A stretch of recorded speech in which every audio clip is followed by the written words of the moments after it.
एक एवढ्या सकाळी बहिणीने रेशन दुकानात बोलावलं. त्यात तिथे गेलो. बहीण म्हणे आधार कार्डच घेऊन राहिलं. तर नमस्कार भावांनो, आजची सुट्टीची सुरुवात अशी झाली की बिना आंघोळीचं डायरेक्ट रेशन दुकानात बोलावण्यात आलं बहिणीने, नाही का.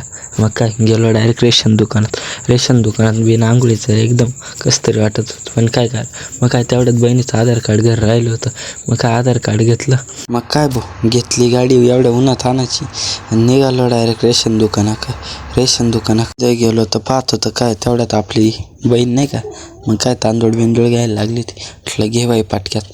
ते एवढ्यात रामाभाऊनी देदान काही श्रीलंका काही डायरेक्ट तांदूळ बिंदूळ टाकून दिले. मग काय घेतले तांदूळ आणि संध्याकाळी निघालो होतो हळदीला. यशभाऊन मी मस्तपैकी हळदीला गेलो.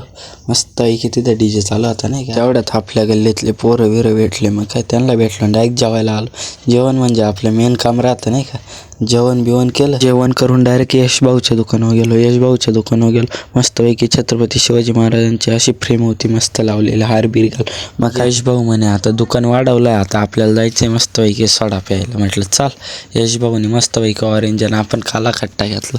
मग काय डायरेक्ट टप्पामध्ये सोडा बिडा पिऊन नाही का लगेच निघालो घराकडं. मग काय तुम्हाला आजचा ब्लॉग आवडला असेल तर लाईक शेअर सबस्क्राईब करा. तुमच्या भावाला सपोर्ट करा थोडा नाही का. भेटू पुढच्या व्हिडिओ.